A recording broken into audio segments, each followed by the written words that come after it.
Guess who's back? Back again. Hello, ladies and gentlemen. Welcome to Enter the Abyss. Well, what are you drinking, Cleet? Well, I'm drinking a Pabst Blue Ribbon beer, 16 ounce, from the grocery store. 16 ounce from the grocery store. Classical PBR. I'm drinking Beer Zombies Brewing Co. It's Fate of the Grave Fruited Sour. Oh, fuck. I am annoyed at how many fruited sours I got from Wendover. I didn't realize how many non-beers I got. Yeah, it was kind of a weird place for beers, man. A lot of weird beers out there. I don't know, like, if you're in Wendover, any of our listeners are out there, but I don't know about you guys. It says this has gooseberry, mint, and margarita. The fuck is a gooseberry? I was saying, what's a margarita? What's a margarita? Well, it's just like, there's a lot of different types of margaritas. I know. This just says margarita, but gooseberry and mint. So, I don't know. Let's see. Not very good. Tastes like ass. Yeah. I'd imagine. If you listen really closely, you can hear Cleet's thumbs twiddling. It's the craziest thing.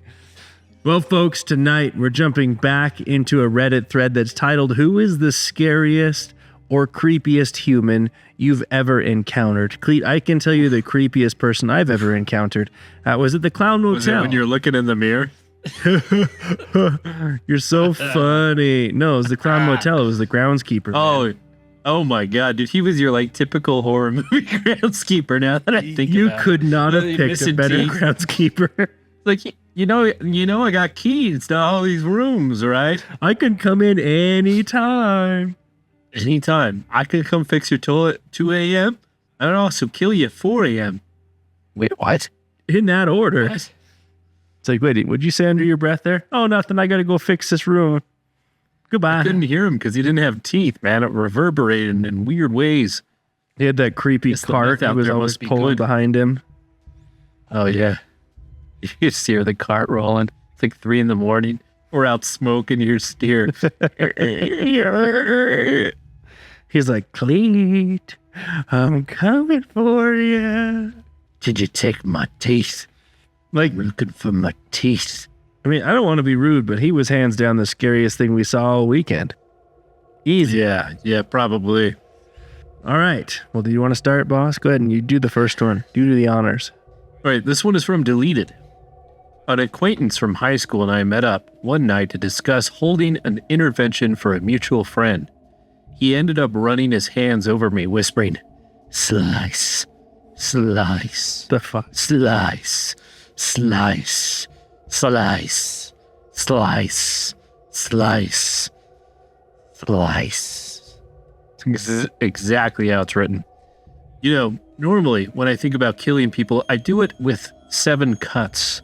I do 8 cuts with you, and I like that symmetry. He later apologized with a note a friend passed on to me, also mentioning that he started taking medication since that night. I forgive him, but I still really don't want to be in the same building as him. I always leave if I see him. What the fuck? I forgive him, but I don't ever want to see him again. I mean, he might have his unique talents. I bet he could be a good, like, pepperoni slicer or something. I don't know. He works at the deli. Yeah, there you go. Yeah. There's a future for him. Subway, I think, was, like, asking for him the other day. More olives. More olives. Olives. I want so many olives, you question my sanity. All right, this comes from Biker93. I used to work for a futon company in college. I delivered and set up a futon to a guy in a rather nice high rise. He met us downstairs, and instantly the creep factor was through the roof. The guy was medium height with a frail frame. He was about the palest human being I've ever met, with long, gray, unkempt hair. This was in a city along the Gulf Coast where it is shorts weather year long. You'd really have to try to be as pale as this guy. You'd have to avoid the sun at every possible opportunity. He looked like a vampire. He stank of cigarettes like nobody else I've ever met, and he spoke very little and could tell he wanted us gone as soon as humanly possible. He leads us to his apartment. Inside, we find no furniture and lots of Barbie dolls. I mean, hundreds of them. He had no bookshelves or display furniture, so they were just leaned up against the walls and on the countertops, etc. They were everywhere, and again, not a bed, not an entertainment center, not a couch, or even a chair. He also had a lot of Barbie accessories, such as the Corvette. I don't really recall all of it. He had to be there for some time at least, because the apartment stank like you wouldn't believe of cigarettes, and all the curtains were drawn so that it was almost pitch black in there. It wasn't the fresh, recently smoked cigarette smell either. It was the musty stink that had sunk in the walls and the carpet, the kind of stink that you won't get out. You'll just have to replace everything. How long had he lived there like that? He was very sheepish and not comfortable with us being there, and neither were we. My partner and I assembled his futon and got the hell out of there. The odd thing was the high-rise was a pretty nice bit of real estate. It wasn't luxury, but very nice. It had to be expensive to live there. How does a guy like that have the money to live in a place like that? What the fuck, dude? But did he have any Ken dolls? That's weird. He's like, this one's my favorite. I really like it. I don't want to be stiff, but this is my favorite. All right, this one is from Will Engineer for Beer. Oh. I used to walk from Cabbagetown in Atlanta to Georgia State every day when I was a poor college student. This was over 10 years ago, when the area was much cheaper and O4W still pretty rough. The route had me go up some very secluded stairs from the boulevard up to Dector Street. Homeless folks used to use it as a place to take a private dump and or do various drugs. Was walking up the stairs one day when I saw 4 guys laid out in the stairwell. Saw a needle on the next step to one, and one dude still had a belt on his arm. I tried to slink past them. 2 were totally passed out. Quickly, quietly. One of them started mumbling unintelligibly, but was clearly not happy about my presence. He and the other guy who was awake tried to reach out, and I nearly got grabbed, but the junk had them moving pretty slowly. It was like being pursued by zombies. The guy higher on the stairs got a hold of my book bag, but at that point I was breaking into a run and managed to get away. Definitely the creepiest folks / experience I ever met / had. So yeah, stay away from junkies, man. You think? All right, this comes from our pal Deleted. I was driving past a military base near where I live, on my way up to some lights at a junction. As I did, this guy dressed top to toe in black ran out into the path of my car. Luckily, I wasn't going very fast, so I slammed everything on. So far, nothing creepy, just idiotic. What was very unsettling was he then mimed, pretty perfectly I think, firing a rifle at me slow motion through the windshield, all the while staring at me without blinking. Then he turned on his heel and walked off like nothing happened. Needless to say, I was a bit shaken. I got home and called the police, who were very understanding, and recorded it. I got a call back from the military police of the base, who were understandably concerned that it was either someone considering attacking a soldier or, God forbid, one of their own on the verge of going crazy. They reviewed the CCTV from the street, and to everyone's relief, it turned out he wasn't military or even ex-military, just a local guy off his nut on Xbox, drugs, or alcohol, or all 3. The MPs said they had a good laugh watching him tactically advance his way along the entire road, jumping into bushes, commando rolling behind parked cars, etc. The local police caught up with him a few days later and gave him a word of warning. Didn't hear anything else after that. Parkour, buddy. Parkour. Parkour. This is from Itch Thy O Head. When I was in high school, about to turn 18, I was in our bookstore coping out the recent edition of whatever nudie magazine I was going to buy for Nudie Magazine 18th birthday. Noticed someone staring at me infrequently in a very obvious manner. Thought nothing of it and kept going about my business. Got coffee and bounced. Driving home, glanced in the rear view mirror and noticed the same dude in an older model Buick following me relatively close. Again, felt coincidental. Then a few more miles down the road, the same car was right behind me. Time to ditch the tail. went into the grocery store parking lot, got out to go into a public space. When I got back into the truck with some random chit, Buick was waiting in the corner of the parking lot. Still a coincidence? Not a chance. But in the damn truck to ditch the Buick still following me. Heart racing, going up, thinking about the fuck to do. Drove out of the grocery store, not towards home, but to a local police station. And once there was a sign for police station that I'm guessing he noticed, he turned off. Always felt like I was being followed for years after that. So he just went to go get a nudie magazine and somebody just decided like, I'm going to get him. I'm going to get him. I'm going to get that guy getting a nudie mag. I mean, you always take a risk when you're buying a nudie mag. Yeah, dude, people, they get pissed. We take that shit very seriously. All right, this also comes from Deleted. A friend of a friend started hanging out with our group of friends.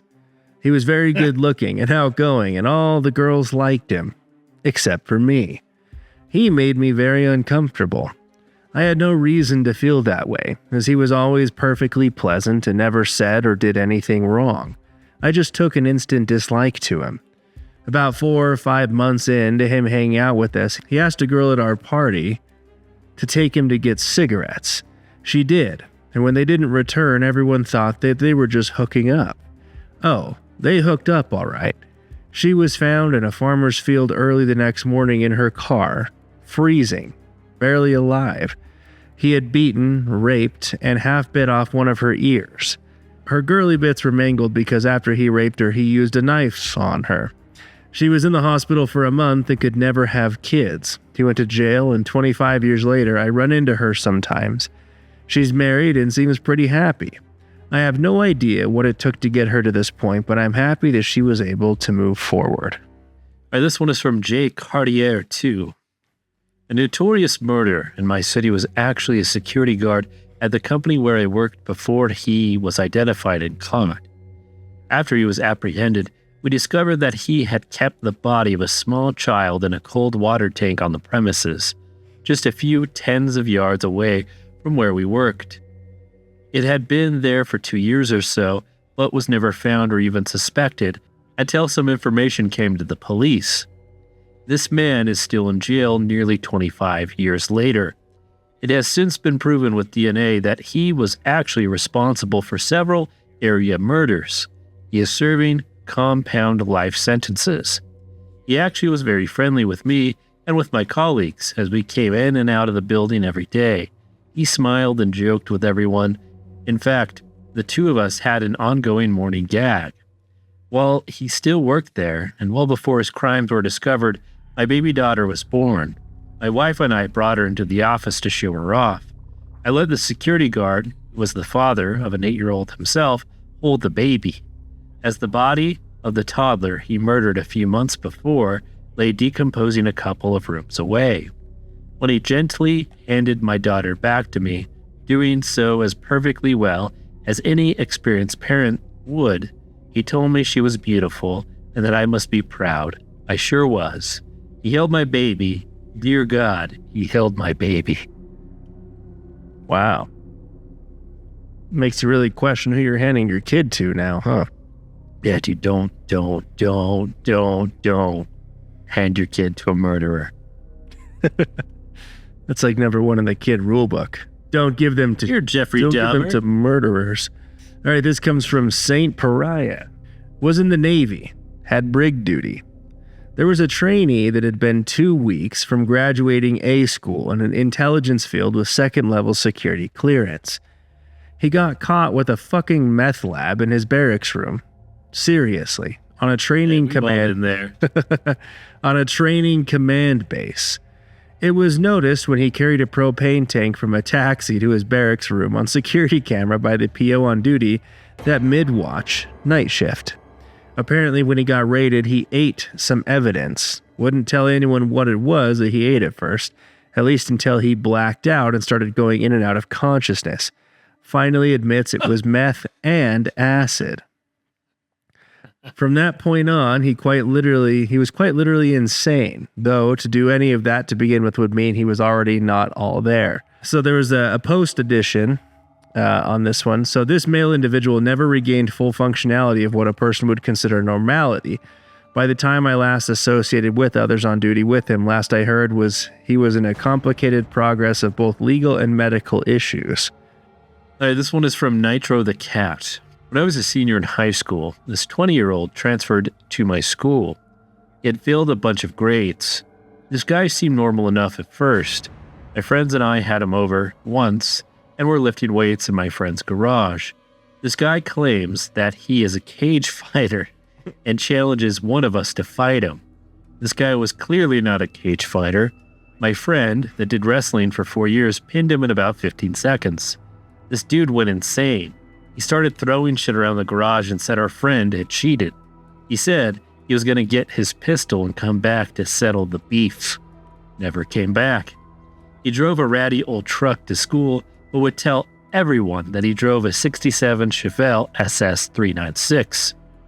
I used to drive my friend's sister to school, who was a sophomore at the time. He wouldn't drive her for some reason. He lived down the street. She was waiting outside one morning, and the psycho is driving down the street. He floors it and tries to run her down. He was dating a girl, 15-year-old, that didn't like my friend's little sister and thought that trying to run her over was a good way to deal with it. Jesus Christ. My buddy and I prank called him while at lunch one day after we learned how crazy he was. He was in a gym at the time. We were talking shit, calling him weak and a coward, etc. Jesus Christ, dude. You fucking weak coward. He's in the gym doing reps like, you're weak. You're weak. And a coward, just like your father. Holy shit, dude.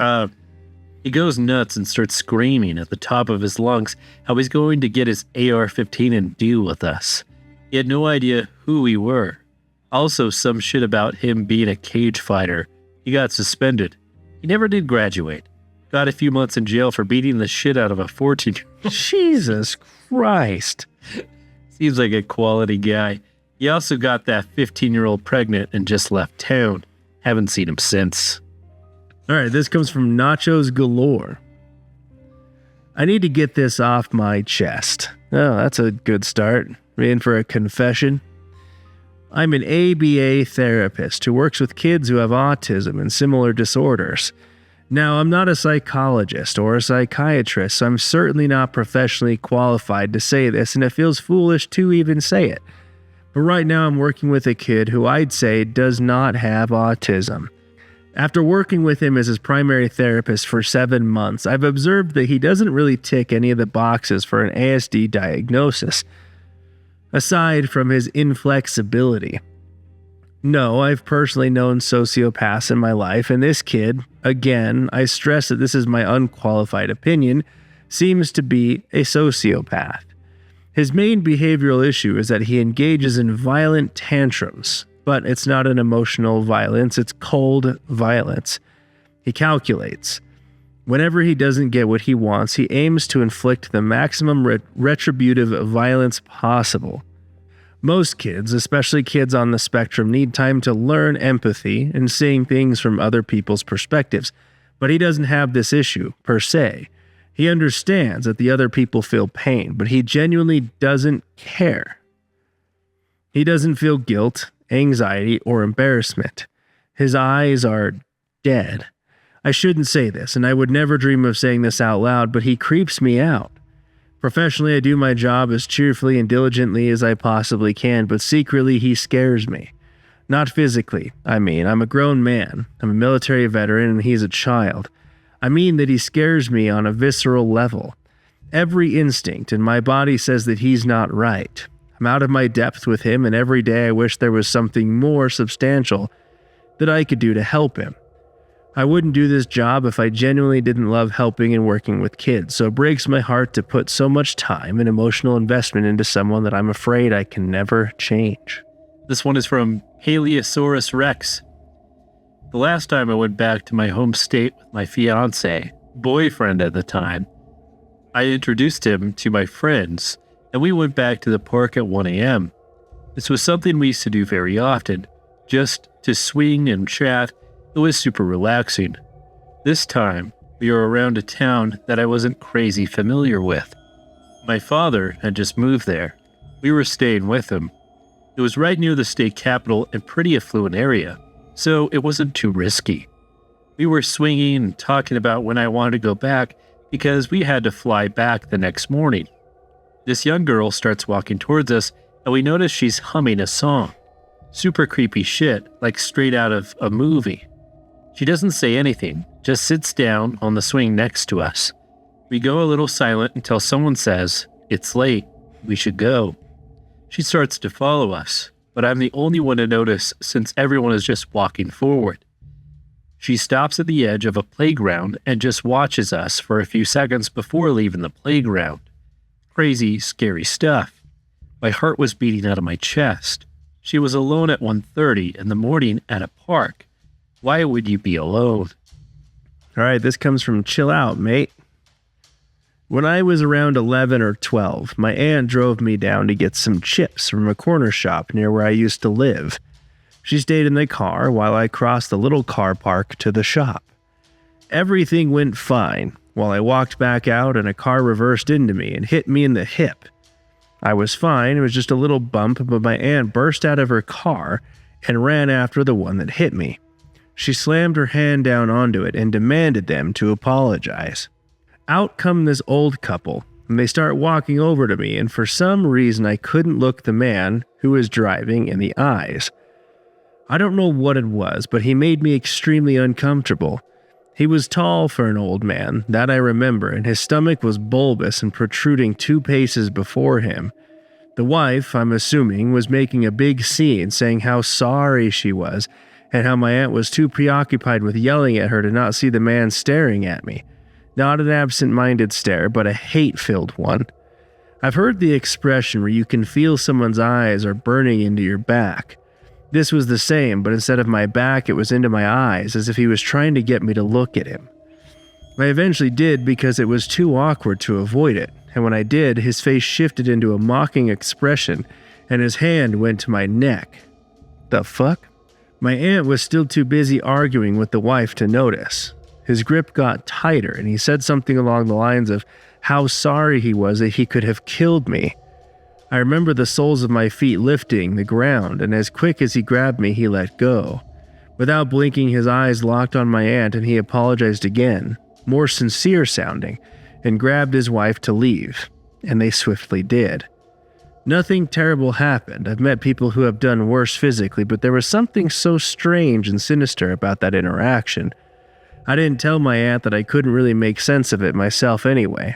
Just some creepy old man who didn't know how to say sorry? Thankfully, I'll never really know. He's like apologizing while choking this kid out. He's like, "I'm so sorry." Choke the apology from you. All right, this one is from Eat the Cake 222. Always got to eat the cake. One night, I went out to a club with friends. Had a great night. My friend and I were hungry, so we stopped at a food place. This was like 6 a.m. She went in to buy the food, and I sat in the car waiting. I see this dirty man walking and shouting and cursing in his language. From far, it looks like he has a stick in his hand, almost like a short version of a walking stick, and he's pointing it at people and swinging it around. As he is about to walk past my car, I realize he looks like a very dirty, crazy witch doctor. The stick was a dead black cat that was stiff from rigor mortis, and the horror on the cat's face. The mouth was open like a scream, and the eyes were wide open. I don't want to even think what horror that cat went through in its last moments. It was the most shocking thing I've ever seen. Creeped me out so badly. This happened in South Africa. I can still see that cat's face. This was like 9 years ago. Okay. The guy's just like waving a dead cat at this person. All right, this comes from Stumble Kitty. I was at a big library downtown in my city once, visiting my boyfriend who worked there. I went to go look at the books by myself and ended up getting approached by this complete stranger. He asked if we had met and started asking all kinds of questions about where I was going to school and where I'm from. He got super forward and started asking me to go out with him right then and there. I told him I had a boyfriend and that he was downstairs, but he just kept saying he can't be as good to you as I could be. Yeah, what a winner. There's no way. Sounds like he's got a good point, man. Yeah. There's no way he deserves you. He can't be as good looking as me. You're just making him up, aren't you? I've been creepy hit on before, so I was really just trying to get out of the situation, but it was when his come-ons turned into weird threats that it got creepy. Come on, give me your number. I don't really like to give my number away to people I don't know. Give me your Facebook, then I'll know you. Well, I don't know about that. What, are you afraid I'll stalk you? Look at you, though. I'd love to stalk you. Come on, just give me your number. Telling someone you're going to stalk them is not a great way to get their number. Well, give me your number so I don't have to. And this guy's just got all the moves. Yeah. I managed to separate myself from him, but it felt like he was following me the entire time. I almost sprinted back to my boyfriend's office, told him I thought I was being followed. He got really serious, didn't even ask for any details. He wrapped his arms around me and personally escorted me to my car. I was never so freaked out by a guy before in my entire life. Should have just given him his number. They wouldn't have to be so creepy. This one's from Deleted. Really late, but I want to say this story because it's relevant recently. My neighbor has really been creeping my family out lately. There have been many instances that have made up really unnerved. The first instance was this past summer. My family recently got a huge pool installed in the backyard, so of course we were out there almost every day this summer. My 15-year-old sister was having a pool party with a bunch of her volleyball teammates. Some of the parents were also over, and we were all hanging out in the backyard. Then, my mom sees something in my neighbor's second-story window that faces our backyard perfectly. She sees the blinds move up about a quarter of the way up, and my neighbor starts cleaning the corner of the window, and only that small corner. This, of course, angers my dad and some of the parents, and also me, being the protective older brother that I am. We moved the party inside, and then after everyone left, my mom called a family friend who is also a detective and asked if anything can be done, but nothing could. Over the course of the summer, the blinds never closed, and we always feared he would watch up whenever we were outside swimming. Later on, we noticed other odd things around my neighbor.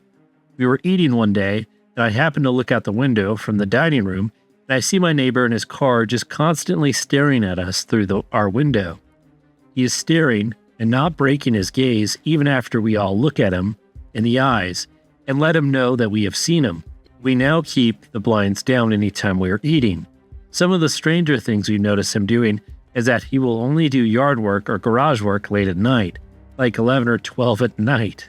He will do it all and plant plants, trim trees, or other typical yard work, but only at night, never during the day. Also, anytime I see him in public, he always stares at me and very intently watches me and my family. He creeps me out every time I see him, and I'm just hoping he isn't some serial killer or something. The old watcher. All right, this comes from Zocklet. I grew up in the hood. My best friend's mom was a crackhead, and she lived in all kinds of horrible places. Our ghetto-ass apartment was like the Cunninghams to her, even with my crackhead godmother living upstairs, who she eventually moved in with. But one of the worst places she lived was this shit motel. Didn't have a doorknob, so you had to use a penny to turn the lock, and there had previously been a fire in the lobby, and the staircase had been demoed but never replaced, so you had to climb a ladder to the upper floor, which was where check-in was. It was one of those motels where the owner lives in a unit with a bulletproof glass window that you come up to, and everyone has to check in when they get there. The walls were impossibly narrow, and it was clearly an old tenement, and the wallpaper was ancient, peeling, and dingy. Everything smelled like crack and dust. It's your kind of place, bud. Yeah, old crack. The units were essentially large walk-in closets with a window. There were absolutely no amenities, no kitchenette, no toilet. The bathrooms were down the hall and shared, and there was no mess hall, so you just fended for yourself. There were barbecues set up on all the fire escapes, so that's how mostly everyone cooked. She lived in one of these units with her mother, their 2 cats, and all their hoarder shit climbing up the walls. She never wanted to go home. There were a lot of characters in this building, but one that always stuck in my mind was Vampire Mike. Oh, good old Vampire Mike. I'm only 5'1", so maybe he just appeared taller than he was, but he was insanely tall and lanky, probably 6'6". Long, stringy brown hair and permanently bloodshot eyes that were all watery and rimmed with red. He wore a long straggled beard over his sallow and sunken face and rotting teeth. His dirty nails were always long, and he made his huge hands and long fingers look like a horror movie character. He was always carrying raw meat and claimed that he lived on raw meat. Said he was a vampire, but that he tried not to kill people by living off of the blood of animals. Yeah, sounds like a good tenant.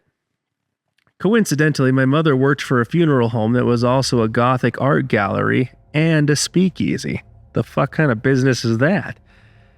I had my first job there when I was about the same age, so despite being a hood rat, I was always surrounded by super goth people. My uncle even built specialty coffins for people who believed they were vampires and wanted to live like one. So Vampire Mike wasn't the only person I'd met who was living like a vampire, or at least trying to. However, he was definitely the most convincing. The guy was terrifying. This one was from Stormy Letters. Creepy mustache guy. At the time, we thought he was creepy. Only thinking back on it, I realize this guy was a freaking criminal. There were some natural hot springs about an hour from where I went to college, and then an easy hour hike up into the mountains. It became a kind of tradition to go skinny dipping in them after the dark when all the families and the older crowd had left. I went with a large group, and we made friends with two smaller groups up there. So there was about 15, 18 to 20-year-olds. That was confusing. Slowly, all the other groups funneled out, except for Creepy Mustache Guy. A large, fat man, probably in his late 40s, early 50s, with a mega mustache. I first noticed him when introvert me went to get a little bit of alone time. I'd wandered to where the hot springs drained into the river. It was a cold, dark, moonless night. I was laying in the shallow spring water in my bikini, enjoying the contrast with the cold breeze and looking at the stars when someone shone a flashlight at me.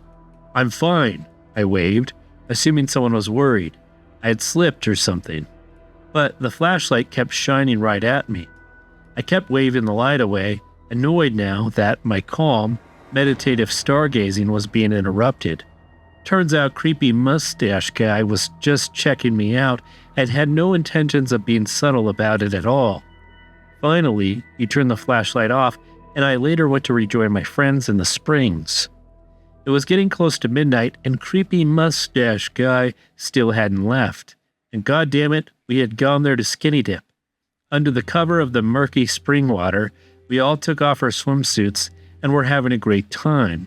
The multiple groups were really hitting it off, and I was really connecting with a boy from another college. Crush was in the middle of telling me a story, and at this point, Creepy Mustache Guy was sitting next to me, but a respectable distance away. When CMG, Creepy Mustache Guy, did like our favorite reality TV star and reached over and grabbed me by the being young and naive, all I did was torpedo out of there and to the other side of the spring and avoid Creepy Mustache Guy for the rest of the night. This, by itself, was bad enough, but when chatting about it the next day, it turned out he had done the same thing to every single girl there, and none of the guys had any idea about it. We were all adults, but at the same time, we were all teenagers. I just wish we hadn't been so naive and outed the creep for what he was, instead of brushing it off. All right, this comes from Weirto. My friend and I were on vacation on the Big Island, Hawaii. It was getting late, dark, and somewhat creepy on the southern coast as no one was to be seen, and we're heading back north to our hotel, but not a single living thing in sight. I grew nervous when I looked down and saw that I was low on gas. My friend was already passed out in the passenger seat, so I didn't want to bother him with my anxiety. I knew there was a gas station coming up from passing it earlier, but I almost knew from a sixth sense that I was not going to go well. It was going to be dark and something creepy was going to happen. What do you know, we pull up, there's one light on, wind is dead, complete silence, and no one in sight. Big Island is a lot more rural and low populated than islands such as Oahu or Maui, especially on the southern coast. I'm thinking to myself, get the gas, get it done, get out of here. We were told the baddies like South Point the most, so that wasn't really comforting me the entire time. To my utter surprise and already raised BPM, the gas pump has a lock on it. A fucking lock. But then, a sudden shift in temperature, internally like my body decided to drop 5 degrees. It was the strangest feeling that I've ever experienced, but in complete silence, my instinct or subconscious urged me to look to the left. There sat a dark figure, a heavily clothed man it seemed, which is odd because it was a warm, humid night. His face was down and it was like he had a shadow on him which was unexplained due to the surroundings. He sat there on the sidewalk curb that was in front of the small businesses, but motionless. The air was still. I couldn't hear insects or birds, and my friend almost looked dead in the car like some sort of sleeping spell was cast on him. I couldn't move, which I guess was pure fear, and I wasn't sure why I was so scared to the point where I felt like Satan has decided to watch me attempt to get gas. After maybe 5 to 10 seconds, which felt like eternity, I jumped back into the car. It thankfully started and I hit the gas pedal promptly, but not to the floor, because somehow, I knew in pure adrenaline I needed those last drips to get back to the hotel. I glance in my mirror and he's gone. I take off down the highway, shifting back repeatedly, seeing if I could even get a glimpse of him. But nothing. The way everything played out, the sounds, the lack of sound, the setting, the way he appeared and disappeared like magic, the lock on the pump, the fear, the drop in body temperature, the way his head was down, but I could just feel him seeing me. Not only seeing me, but he could sense me. Was just very dark, creepy, and cinematic. To this day, I'm not certain what he, she, or it was, but I'll never forget the sensations I felt when I sensed it was there. Seeing was the only confirmation. This one is called This Isn't Progress. My husband and I left Target late one night, almost closing time. And since it was winter time in Chicago, my husband was fine with me getting into the car to warm up while he loaded the back with our random assortment of Target goods. What a gentleman. The parking lot was relatively empty, except for a car parked directly in front of us. I look at the car and notice a man sitting in the driver's seat. Not wanting to stare, I look away, but then stop. He looked wrong. I look back at him again and get chills all over. My husband finally slides into the car and I say, "This guy in front of us, do you see this?" He looks, goes pale, and says, "What the fuck?" He's not looking at us. He's not looking at anything. His eyes were so sunken in, they look like black voids. His mouth is agape like he is sleeping, but is just a black hole, no teeth or tongue. Now this might just be due to obscure vision since it's nighttime, but we were right under the light, so he was fairly illuminated. The creepiest part was his skin. It looked simultaneously too loose and too taut, like the cockroach alien from Men in Black when he is that guy's body. Some places the face was hanging off, others stretched tight. He looked like a thing wearing a human's face. He wasn't moving, just breathing. "Let's get the fuck out of here," my husband said, obviously startled. We pulled out of there quick as we coupled and triple checked the locks on our doors that night. We still get creeped out remembering that night. My husband is a huge skeptic and doesn't believe in the paranormal or any outlandish things, but even he knows something was unexplainable about that guy. Despite the name of this thread, he just wasn't human.